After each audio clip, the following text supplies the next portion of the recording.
शुरू करते हैं हम लोग परम भाव प्रकाशक नए चक्र के आधार से चर्चा।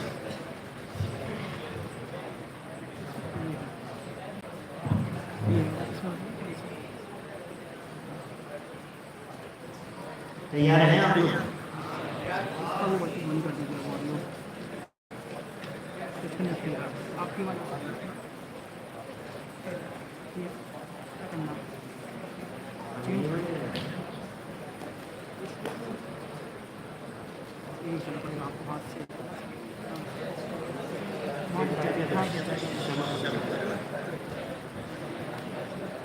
चलिए शुरू करते हैं।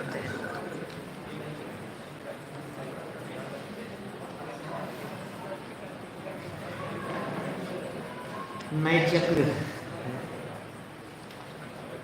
कहाँ के विद्यार्थी हैं? कोटा बांसवाड़ा कहाँ है?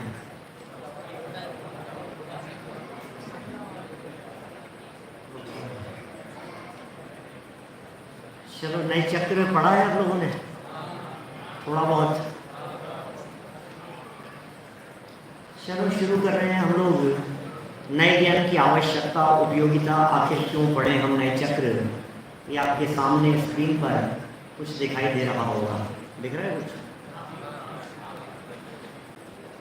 आज बेसिक चर्चा करेंगे नयों के संदर्भ में और फिर कल उस विषय को हम आगे बढ़ाएंगे।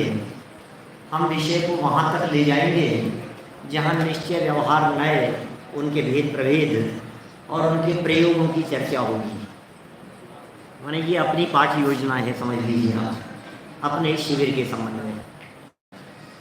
माने 7 दिन के शिविर में निश्चय नय, व्यवहार नय, उनका स्वरूप, निश्चय और व्यवहार नय के भेद और निश्चय और व्यवहार नय के भेदों के प्रयोग, इतनी सब चर्चा हम करने वाले हैं। लेकिन इससे पहले कि उस चर्चा को हम आगे बढ़ाएं, हम नए ज्ञान की आवश्यकता और उपयोगिता के संबंध में थोड़ी बहुत चर्चा आपके बीच में कर रहे हैं। आखिर क्यों पढ़े ये नए?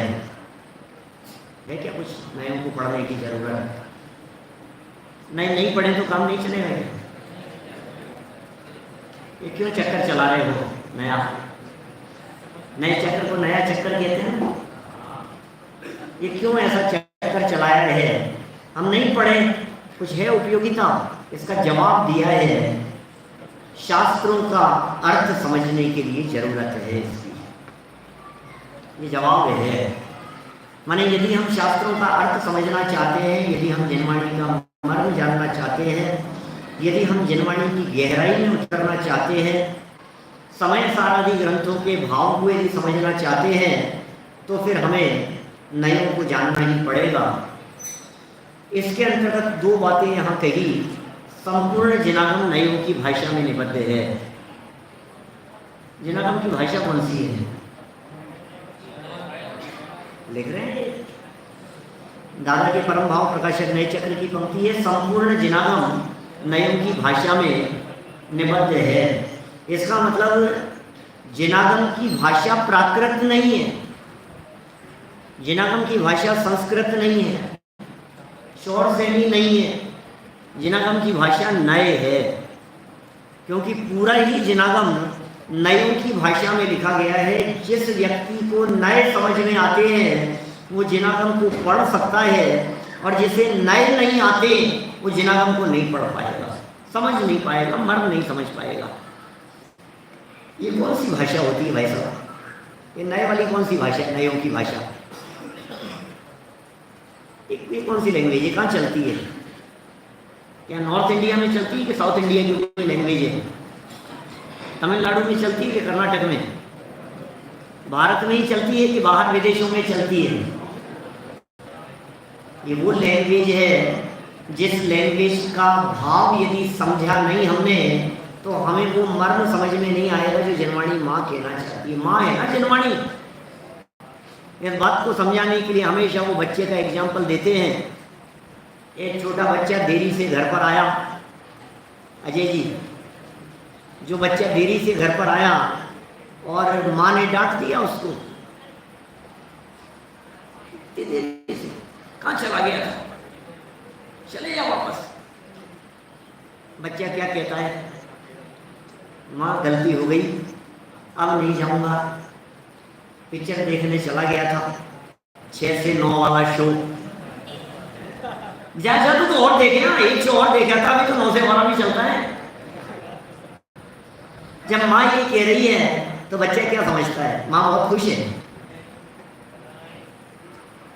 बच्चा ये बोलता है पलट करके माँ को कि यार आज तो माँ बहुत खुश है, चलो माँ कितने रुपए लगते हैं आजकल टिकट के?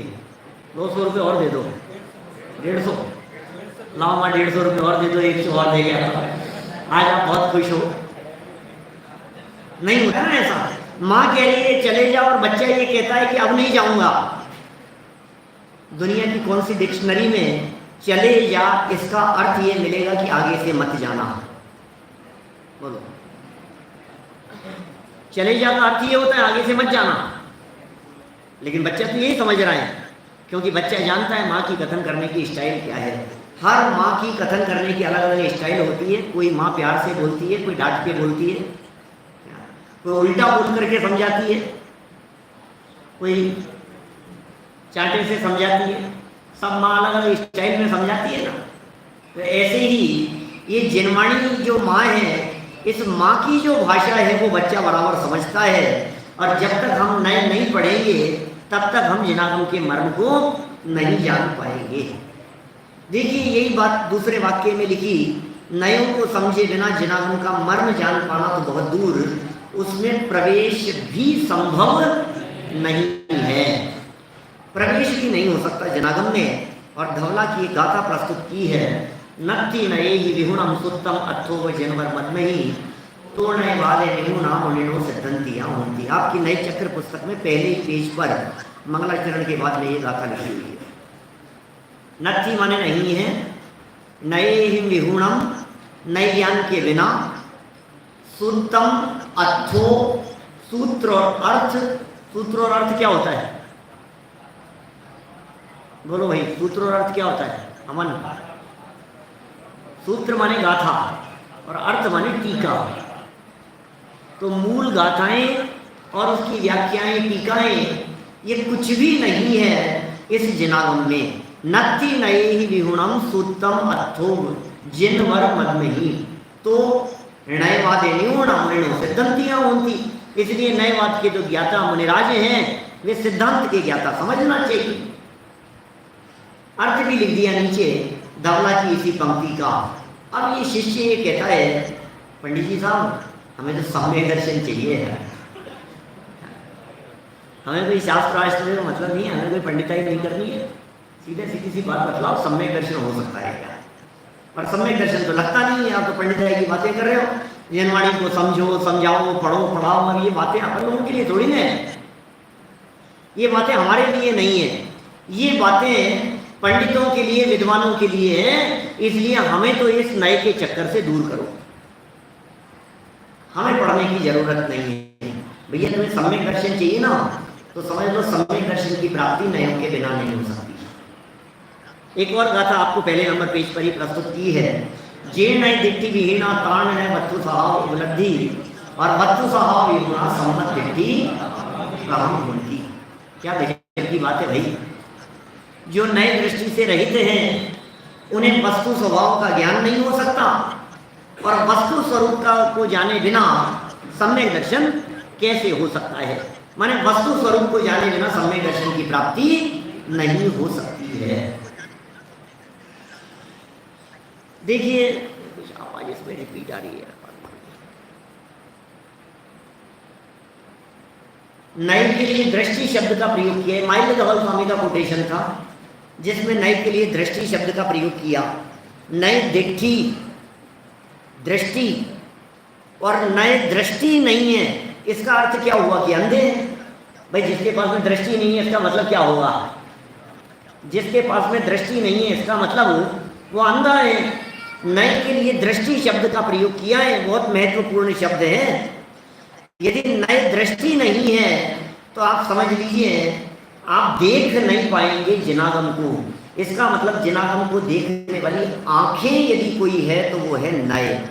नए रूपी आंखों के बिना जिनागम समझ में नहीं आ सकता है, और सम्यक दर्शन की प्राप्ति जिनागम को समझे बिना नहीं होगी, नयों को समझे बिना नहीं होगी। क्योंकि नए के माध्यम से वस्तु का स्वरूप समझा जाता है, वस्तु को स्वरूप समझे बिना वस्तु स्वभाव की उपलब्धि नहीं होगी, उसके बिना सम्यक दर्शन नहीं होगा। ख्याल में आ रही बात? दो उपयोगिता हो गई। नए ज्ञान की आवश्यकता के संबंध में दो महत्वपूर्ण बातें हो गई। मयंक, पहली बात तो ये कि इसके बिना जिनवाणी का मर्म नहीं समझा जा सकता, और दूसरी बात सम्यक दर्शन की प्राप्ति नहीं हो सकती। बराबर? जिनवाणी का मर्म समझने के लिए भी और सम्यक दर्शन की प्राप्ति के लिए भी नयों की जरूरत है। इसका मतलब दृष्टि चाहिए, दृष्टिकोण चाहिए किसी भी विषय को समझने का। चलो और आगे पढ़ते हैं क्या कह रहे हैं। नयों के संदर्भ में दो प्रकार के मूर्ख व्यक्ति बतलाए। पेज बदलने पर आपको दिखाई देगा आपको वो प्रकरण।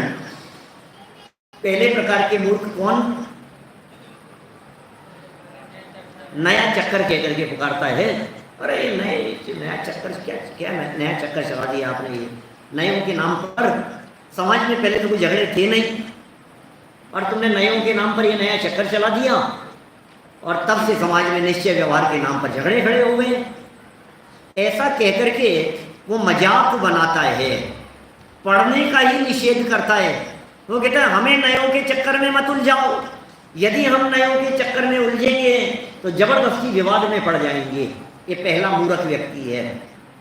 दूसरा ऐसा व्यक्ति है जो ये कहता है तुम तो उपयोग करो, उन्होंने क्या करना है, नयों की चर्चा है इसको उपयोग करो, क्या समझने में दिमाग लगाते हो।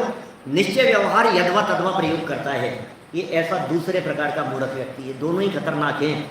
एक नए चक्र पढ़ना ही नहीं चाहता है और दूसरा व्यक्ति प्रयोग तो करना चाहता है लेकिन ये भी पढ़ना नहीं चाहता है। एक मजाक बनाता है और दूसरा होशियार बनता है।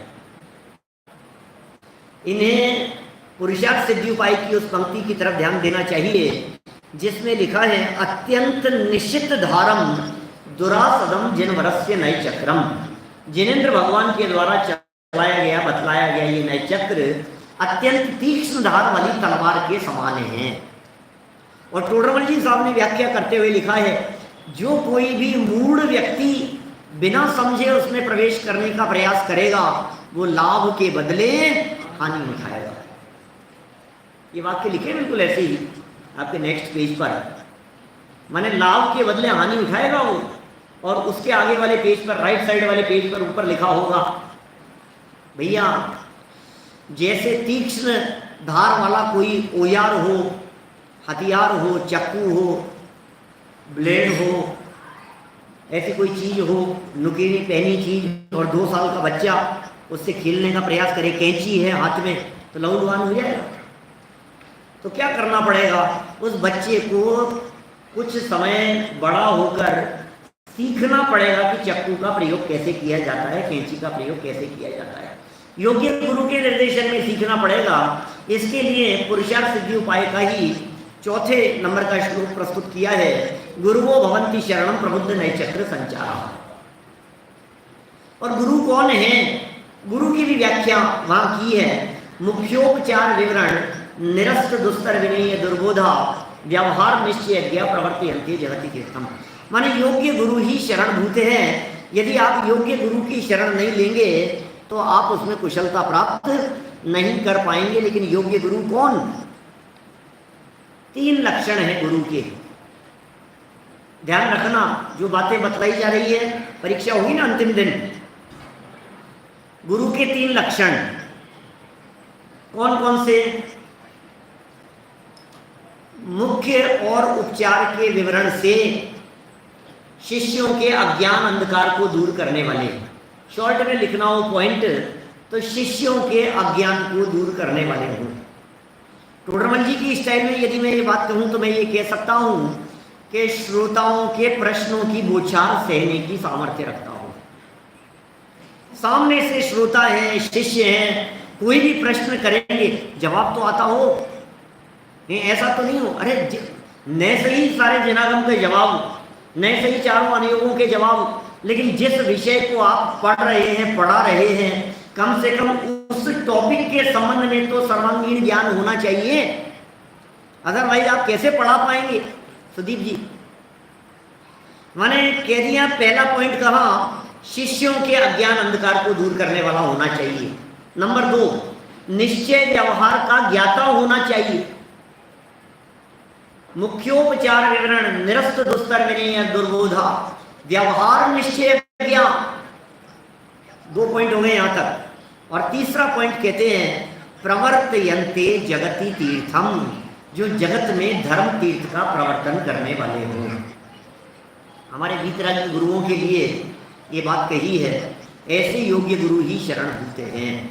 माने जगत में धर्म तीर्थ का प्रचार प्रसार करने के लिए जिन्होंने कमर कसी हो, ऐसे गुरु शरणभूत नहीं हो सकते जो दुनियादारी में, व्यापार में, काम धंधों में, विषय भोगों में रचे बचे हो, फंसे हुए हो, वो खुद उलझे हुए हैं, दूसरों को निकलने का क्या मार्ग बतलाएंगे। जिन्होंने स्वयं ने जगत जंजाल से निकलने का मार्ग पकड़ लिया है, वे गुरु ही हमारे लिए शरणभूत हो सकते हैं। इसलिए 2 बातें यहाँ पुरुषार्थ सिद्धि उपाय के आधार से उठाई है, अलग अलग स्थान से। गुरुवो भवन्ति शरणम प्रबुद्ध नय चक्र संचारा, बोले गुरु ही शरण है नए चक्र के संचरण के लिए। और कौन से गुरु शरण है, तो कह दिया 3 बातें कहकर के बतला दी बात, मुख्य और उपचार के विवरण से, माने निश्चय और व्यवहार से शिष्यों के अज्ञान को दूर करने वाले हों। नंबर 2, निश्चय व्यवहार के ज्ञाता हों। और नंबर 3, जगत में धर्म तीर्थ का प्रवर्तन करने की उन्होंने भावना भाई हो। चलिए और आगे बढ़ते हैं, देखो क्या कहते हैं यहाँ। फिर एक बहुत सुंदर चर्चा उठाई है नए चक्र में ही, जब आत्मा स्वभाव से नए पक्षातीत है तो नए ज्ञान की क्या जरूरत है। बहुत सुंदर दादा ने प्रकरण उठाया, देवसेनाचार्य को आधार बना करके उसका जवाब दिया। भाई हमें तो नए पक्षातीत होना है, आत्मा नए पक्षातीत है। जब आत्मा स्वभाव से नए पक्षातीत है तो नयों में उलझाते क्यों, नयों के विकल्प क्यों कराते हो? आप पहले विकल्प कराओगे फिर विकल्पातीत होने की बात करोगे। जवाब दिया उसका देवसेनाचार्य श्रुत भवन दीपक नए चक्र में, यद्यपि आत्मा स्वभावेन नए पक्षातीत है तथापि स तेन बिना तथा विधो ने भवितुम अर्हत्य अनादि कर्म वशात सत्कल्पनात्मक वादतो न लक्षण उच्यते। नयों की बात क्यों कही जा रही है, किस लिए कही जा रही है? देखो 3 पॉइंट देकर के बात कह दी है। नए ज्ञान के बिना पर्याय में नए पक्षातीत नहीं हो सकता भैया। स्वभाव से तो आत्मा नए पक्षातीत है, आत्मा के स्वभाव में तो नए नहीं है, उसमें तो नए लागू नहीं होते हैं, लेकिन पर्याय में नए पक्षातीत होना है हमें। उसका क्या करें? वर्तमान में हमें पक्षातिक्रांत होना है। कर्ता कर्म अधिकार की अंतिम गाथाएं, यदि हमें पर्याय में पक्षातिक्रांत होना है तो बोले नए की जरूरत है। तो नए तो विकल्प स्वरूप है, आपको तो निर्विकल्प होना है। तो बोले विकल्पात्मक नए ज्ञान के बिना निर्विकल्प आत्मानुभूति संभव नहीं है। निर्विकल्प होना है ना, नदी पार करना है ना, तो नदी में तो उतरना ही पड़ेगा। नदी में उतरे बिना आप नदी पार कैसे होंगे? जब तक विकल्प ही नहीं है तब तक विकल्पातीत कैसे होंगे? बोले नहीं, विकल्प तो हैं हमारे, बहुत चलते रहते हैं दिन भर हमारे को बिजनेस के, व्यापार के, घर के, ऑफिस के, काम के, कक्षाओं संबंधी विकल्प तो बहुत सारे चलते रहते हैं। तो जवाब यहाँ दिया, भैया असत कल्पना रूप विकल्पों में उलझे हुए हो। नए सत कल्पना रूप विकल्प है, असत कल्पना रूप विकल्प टूटेंगे और सत कल्पना रूप विकल्प जब तक नहीं चलेंगे तब तक ये जीव पक्षातिक्रांत होने के मार्ग में नहीं आएगा। प्रक्रिया है ना, पहले विषय विषय के विकल्प टूटे, या ऐसा कह सकते हैं पाप रूप विकल्प टूटे, शुभ रूप विकल्प चलेंगे, पुण्य रूप विकल्प चलेंगे। 5 पाप के विकल्प टूटे और 5 परमेष्ठियों संबंधी विकल्प चलने लगे, और 5 परमेष्ठियों संबंधी विकल्प टूटे और पंचम पारिणामिक भाव का लक्ष्य हो तो ये जीव विकल्पातीत होता है। 5 पाप से छूटा, 5 परमेष्ठियों की शरण में आया। अभी इसके पाप ही नहीं छूटे हैं और सीधा यहाँ से अशुभ से शुद्ध में पहुंचना चाहता है। अशुभ विकल्प चल रहे हैं और विकल्पातीत होना चाहता है। भैया पहले शुभ विकल्प आएंगे, और वो शुभ विकल्प हैं जिन्हें सत कल्पना कहकर के पुकारा है देवसेनाचार्य देव ने। उस सत कल्पना के बिना, असत कल्पनाओं के निषेध के बिना ये जीव विकल्पातीत नहीं हो सकता। माने विकल्पातीत होने के लिए ये विकल्प जरूरी है। बात समझ में आई? ये आत्मा तो विकल्पातीत है, फिर नयों की क्या जरूरत है? नए तो विकल्प स्वरूप है। नए माने विकल्प, नए विकल्प स्वरूप है और आत्मा विकल्पातीत है और हमें होना है विकल्पातीत। तो नए रूप विकल्पों की जरूरत क्या है? तो उसका समाधान करते हुए ये बात लिखी है कि आपकी बात बिल्कुल सही है, आप जो कह रहे हो उसमें कोई गलती नहीं है।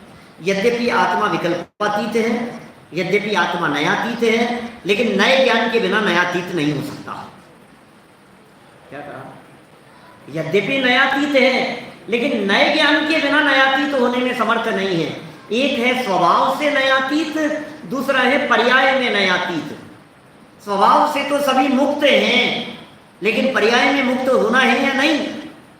स्वभाव से तो सभी अनंत शक्ति संपन्न हैं, लेकिन पर्याय में उन शक्तियों की प्रकटता चाहिए या नहीं? स्वभाव से तो सब सर्वज्ञ हैं, सर्वज्ञत्व शक्ति है, लेकिन पर्याय में सर्वज्ञ होना है ना। स्वभाव से तो अनंत सुखी है, लेकिन पर्याय में जब तक अतीन्द्रिय आनंद का जन्म नहीं हो तब तक काम कैसे होगा? तो इसलिए कह रहे हैं अनादि काल से असत कल्पनाओं में उलझा हुआ है। असत कल्पना माने मिथ्या विकल्पों में उलझा हुआ है। असत कल्पना माने पर के कर्तृत्व संबंधी मिथ्या अहंकार में अटका हुआ है। इसका नाम है असत कल्पना।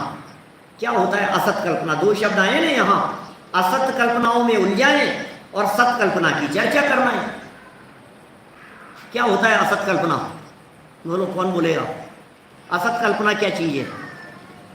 बोलो बेटा।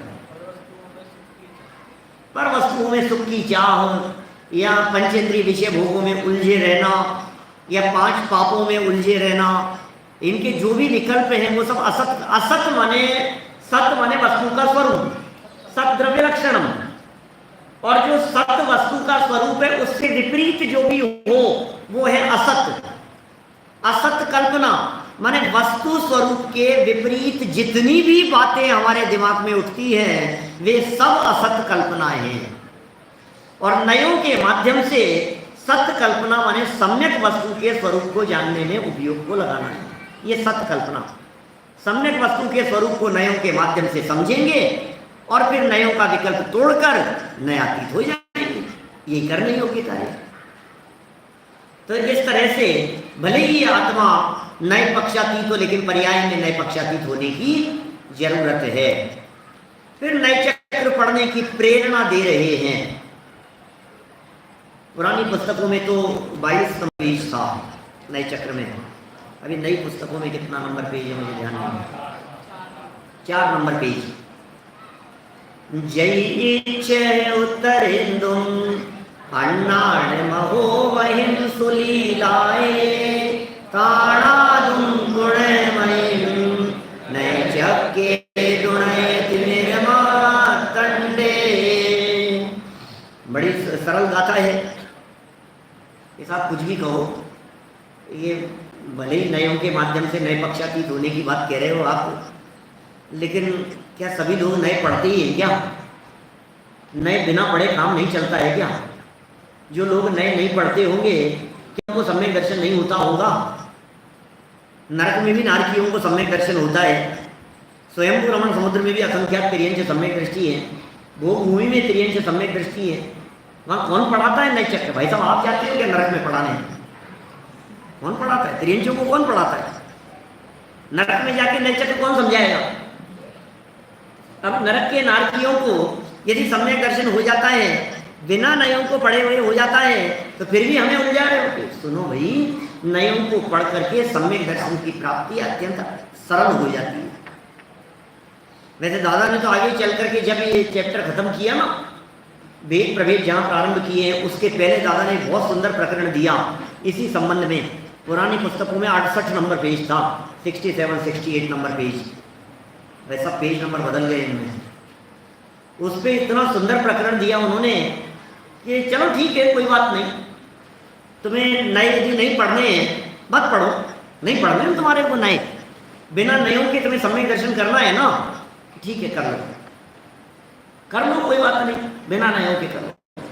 आत्मा के स्वरूप को किसी भी अपेक्षा से समझना मत, वस्तु को समझने की चेष्टा मत करना, लेकिन नहीं कर पा रहे हो ना, और तुम्हें सम्यक दर्शन चाहिए हाथी जैसा, शेर जैसा, और मनुष्य पर्याय में रहते हुए भैया शेर जैसे सम्यक दर्शन के लिए तो शेर बनना पड़ेगा।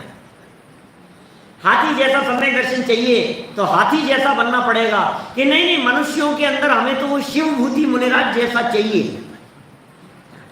आज वो तो मनुष्य थे ना, शिवभूति मुनिराज जैसा कर लेंगे। तुष्मासम घोषण तो भाव विशुद्धो ये महानुभाव ये प्रणामे ने शिव हुई केवल नानी फुड़म जाओ, वैसा वैसा कर लेंगे अपन लोग, क्या दिक्कत है? उनको भी कुछ नहीं होता था, कोई बात नहीं, वैसा कर लो, लेकिन एक काम करना पड़ेगा, आपको शिवभूति मुनिराज के बौद्धिक लेवल तक पहुंचना पड़ेगा। माने 7 तत्व के नाम क्यों याद किए तुमने? 6 द्रव्य के नाम क्यों याद किए? तो उनका जैसा बनो। उनको तो वो भी याद नहीं थे ना। दुनिया के सब कार्यों में तो होशियारी दिखाता है, और जब जिनवाणी को गहराई से पढ़ने की चर्चा चलती है तो फिर ये कहता है कि नहीं नहीं जरूरत नहीं है, इसके बिना ही हो जाएगा, क्यों उलझाते हो? कह रहे हैं यहाँ नयों के माध्यम से बहुत आसान हो जाता है। यदि आपकी इच्छा हो, जयी इच्छा है, जयी इच्छा है, यदि इच्छा है, कोई फोर्स नहीं है, अटेंडेंस का दबाव नहीं है, आपको क्लास में आना हो तो आओ, नहीं आना हो तो मत आओ, मोहित, कोई कोई कोई दबाव नहीं है, सबकी बात कह रहा हूं।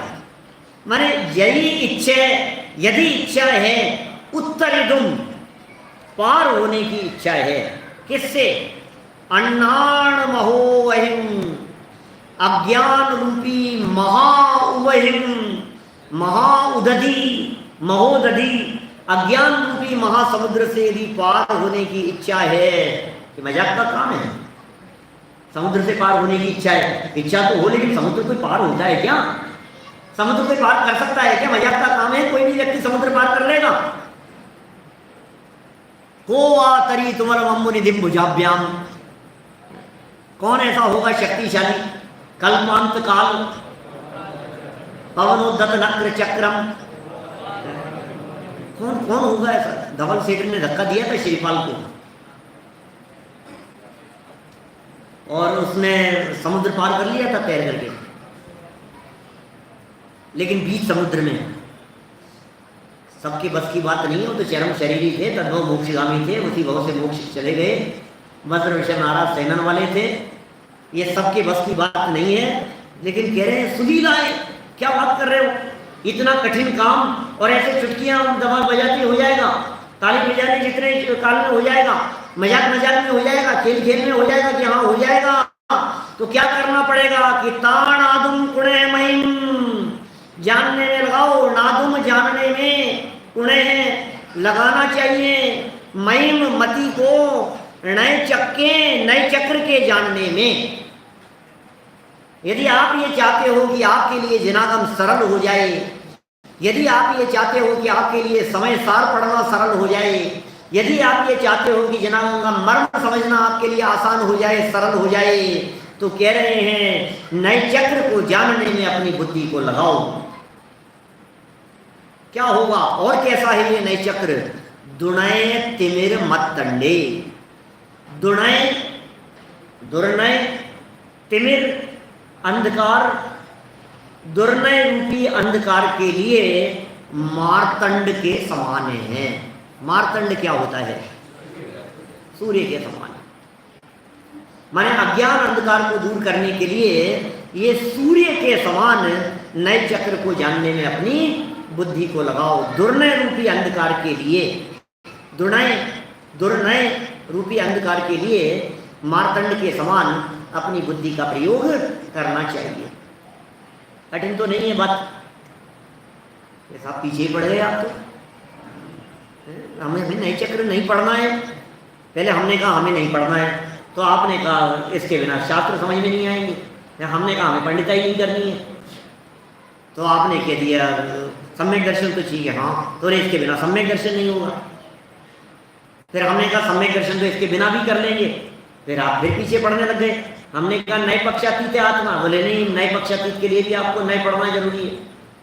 फिर हमने कहा बहुत भारी काम है, इनमें मत उलझाओ, बोले नहीं खेल खेल में पार कर लोगे। जरूरी है क्या? हम यदि नहीं पढ़ना चाहते हैं तो आप क्यों पीछे पड़े हो हमारे? हमें नहीं करना है, हम लंबे रास्ते से चले जाएंगे, आपको क्या दिक्कत है? तो जरूरी है शॉर्टकट। देख भाई कहना मान ले, प्यार से समझा रहे, तो नहीं समझेगा तो फिर उंगली टेढ़ी करनी पड़ेगी, ऐसा होता है ना। तो फिर दादा ने एक ऐसी गाथा प्रस्तुत की है आगे जिसमें उंगली टेढ़ी करने की बात कही। या तो तुम सीधे सीधे समझ जाओ, और यदि तुम सीधे सीधे नहीं समझोगे तो फिर हम तुम्हें धमकी देंगे। कि क्या धमकी दोगे आप? यदि तुम नए चक्र नहीं पढ़ोगे तो मत पढ़ो, कोई बात नहीं, लेकिन तुम जो पढ़ोगे सब तुम्हारे लिए झूठा हो जाएगा। लवणम वैणम मणियम नए चक्रम शैल सत्य शुद्धिरम सम्मावीय सुमिच्छा जीवाणम सुनय मग्र रही आनम। समझ में आ गई क्या बात? दिख गई स्क्रीन पर आपको? नए ज्ञान के बिना सच्चे शास्त्र भी मिथ्या हो जाते हैं, नयों के बिना सच्चे शास्त्र भी झूठे हो जाएंगे। तुमने तो कह दिया नहीं पढ़ना है हमारे को, नए चक्र नहीं पढ़ना है, लेकिन समय सार पढ़ना है या नहीं कि वो तो पढ़ेंगे, उमर सार पढ़ना है या नहीं कि वो तो पढ़ेंगे, शेराला द्रव्य संग्रह पढ़ना है कि नहीं कि वो तो पढ़ेंगे हम। बोले सब तुम्हारे लिए झूठे हो जाएंगे, सब तुम्हारे लिए गलत हो जाएंगे। क्या बात कर रहे हो आप? गलत हो जाएंगे?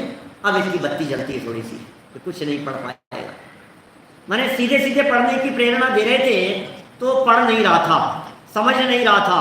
अब ये कह दिया भैया सच्चे शास्त्र, शास्त्र तो सच्चे ही हैं, शास्त्र झूठे नहीं है, शास्त्र में गड़बड़ी नहीं है, शास्त्र में प्रॉब्लम नहीं है, शास्त्र तो सच्चे हैं। लेकिन वो शास्त्र जब आपकी मति के माध्यम से प्रवेश करते हैं तो वो जहर बनाने का काम करते हैं, जहर बना देते हैं। देखो लिखा है यहाँ, शास्त्र तो सम्यक ही है, नए ज्ञान न होने से मिथ्या अर्थ ग्रहण हो जाता है, अर्थ का अनर्थ हो जाता है। बात तो सच्ची है, शास्त्र में तो सारी बातें सच्ची लिखी है, लेकिन शास्त्र की बातों का मर्म नहीं समझ पाता है ना, शास्त्र की बातों का स्वरूप नहीं समझ पाता है। शास्त्र में जो बात जिस अपेक्षा से कही है उस अपेक्षा से नहीं समझ करके विवाद खड़ा करता है और अपने अपने मन माफिक बात निकाल लेता है। जिस शास्त्र को पढ़ने से आप वेद विज्ञान कर सकते हैं, उसी शास्त्र को पढ़ करके सामने वाला व्यक्ति कर्तृत्व का पोषण करता है। जिस शास्त्र के तर्क आप अकर्तावाद के संदर्भ में दे रहे हैं, उसी शास्त्र को पढ़ करके उसी शास्त्र की कुछ गाथा को कर्तावाद के लिए प्रस्तुत कर देता है सामने वाला व्यक्ति। नए विभाग नहीं समझता है। शरीर और आत्मा एक है कि अलग अलग है? समय सार क्या कह रहा है? अलग अलग है। वेद विज्ञान करा रहा है, समय सार तो वेद विज्ञान के लिए और 26वीं गाथा को प्रस्तुत करता है सामने वाला व्यक्ति। तो कहता है कि फिर केवलियों का स्तवन कैसे होगा, इसलिए देह ही आत्मा है। तीर्थंकरों का स्तवन नहीं हो सकता है, इसलिए शरीर को आत्मा मानो। देखो समय सार में कुंदकुंदाचार्य देव कह रहे हैं, अरे अमृत चंद्राचार्य देव ने आगे खींच के चाटा लगाया कि नालायक, नए विभाग नहीं समझता है, तेरे को नए पढ़ने की जरूरत है, अकल नहीं है तेरे में, अर्थ का अनर्थ कर रहा है। ये व्यवहार में का कथन है, 27 नंबर गाथा में कह दी ये बात। तुम नए से नहीं समझोगे तो गड़बड़ हो जाएगी। पूरे समय सार में व्यवहार का पक्ष प्रस्तुत करते हैं, फिर निश्चय से उसका निषेध करते हैं। पहले व्यवहार का पक्ष प्रस्तुत करके उसे खड़ा करेंगे, फिर उसका निषेध करेंगे। आप नए नहीं समझोगे, आप समय सार नहीं पढ़ पाओगे। माइल्य धवन स्वामी तो कहते ही ऐसा है, देवसेनाचार्य देव कह रहे हैं, शुद्ध भवन दीपक नए चक्र जो लिखा है वो कहते हैं अब हम नए चक्र आदि ग्रंथों का, ये समय सार आदि ग्रंथों का आधार बना करके नए चक्र लिखते हैं। क्या लिखा मोदी? समय सार आदि ग्रंथों का आधार लेकर नए चक्र बनाते हैं। इसका मतलब नए चक्र की उत्पत्ति, नए चक्र का जन्म कहां से हुआ? बोले समय सार से हुआ है। पहले नए चक्र लिखा गया कि पहले समय सार लिखा गया? समय सार पहले लिखा गया, और नयों के बिना सम्यक दर्शन होता नहीं है, तो फिर कुंदकुंदाचार्य देव को कैसे हुआ होगा?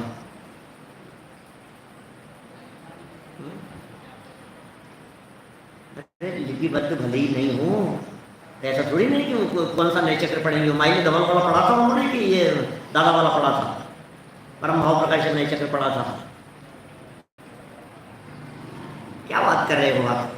ये बिल्कुल स्पष्ट शब्दों में कह रहे हैं, भैया नए तो नए हैं, आप नहीं समझे तो अनर्थ कर दिया, और समझ लिए तो सही मर्म समझ लिए। शास्त्र तो सच्चे हैं, शास्त्र झूठे नहीं है। हम यहाँ शास्त्रों को झूठा नहीं कह रहे हैं, हम यहाँ कह रहे हैं आपकी बुद्धि गलत अर्थ ग्रहण कर लेगी, आपको अपेक्षा समझनी पड़ेगी, तो गलत समझ लिया। नहीं हो जाता है ऐसा कभी कभी, कहा क्या जाता है और उसका अर्थ सीधा सीधा सा देखो तो वैसा ही होता है, लेकिन भाव समझना पड़ता है उसका। एक बच्चा दौड़ता हुआ घर पे आया, मम्मी आपको पता है आज क्या हुआ? क्या हुआ कि आज तो जो सूर्य है ना वो पश्चिम से उगा है। क्या बकवास कर रहा है? सूर्य भी पश्चिम से उगता है क्या? पूर्व से उगता है? नहीं, मैं सच कह रहा हूँ। कैसे सच बोल रहा है? क्योंकि सत्य की परिभाषा है, जैसा देखा जाना सुनाओ, वैसा ही कह देना। पड़ोस में सुनकर के आया था, अचानक कोई मेहमान आए सालों में कभी, और जब मेहमान आए थे तो पिताजी ने आज क्या सूर्य पश्चिम से उग गया है क्या? आज कहाँ रास्ता भूल गए? रास्ता भूल गए कि रास्ता मिल गया? सूर्य पश्चिम से उगा है। ऐसे प्रयोग होते हैं ना बहुत सारे, दुनिया में ऐसे बहुत सारे उटपटांग प्रयोग होते हैं जिनकी गहराई में जाकर के देखेंगे तो आपको लगेगा कि सरासर झूठ है, सफेद झूठ है ये, लेकिन उसके बावजूद भी वे वचन झूठे नहीं होते हैं।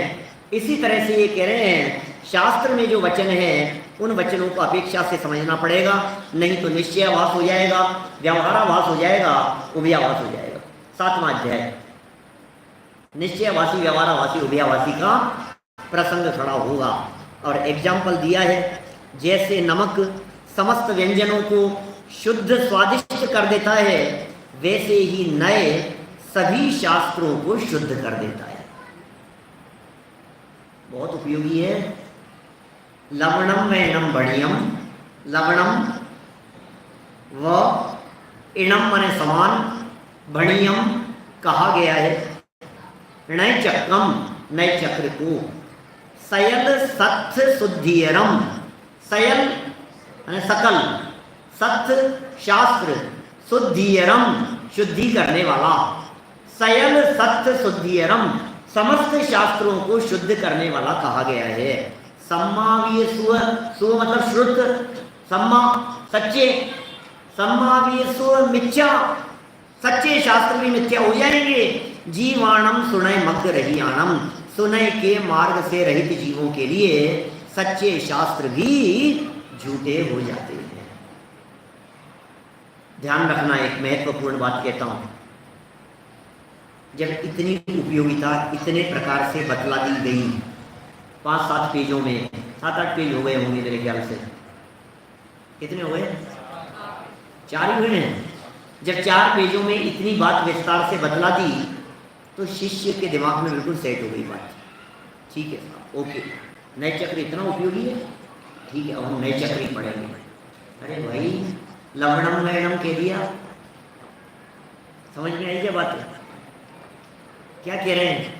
लवणम नयनम कहकर के कहना चाह रहे हैं कि नयों का प्रयोग, नयों की समझ, नयों की उपयोगिता, भोजन में नमक जितनी ही समझना। कहीं ऐसा नहीं हो जाए कि भोजन के लिए बैठो और भोजन तो गायब हो जाए और नमक ही नमक रह जाए। नमक नहीं हो तो भोजन बेस्वाद हो जाता है ना। नमक नहीं हो, यहाँ तक कि रोटी में, आटे में भी नमक चाहिए, आटे में नमक चाहिए, सब्जियों में नमक चाहिए, नमकीन कोई चीज़ चाहिए, मैंने नमकीन भी नमक से बना है, नमक के बिना नमकीन कैसी? नमक नहीं हो भोजन में तो भोजन बेस्वाद हो जाता है। नमक बहुत उपयोगी है। पंडित जी ने जब इतना समझाया तो आज पंडित जी भोजन करने के लिए आए, आज इनको अपन नमक ही परोसते हैं। ऐसा हो, नमक की बहुत उपयोगिता बतला रहे थे। अरे नहीं भाई, नमक की उपयोगिता भले ही बतलाई है लेकिन भोजन के स्थान पर नहीं।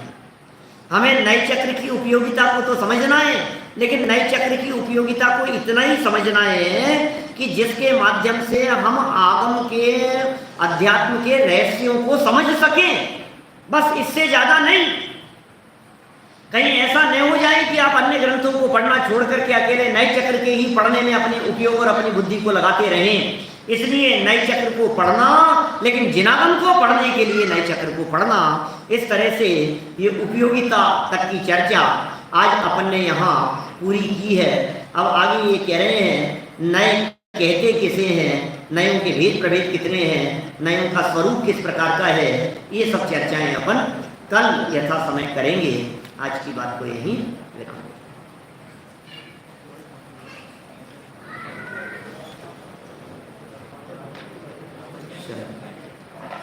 भक्ति का कार्यक्रम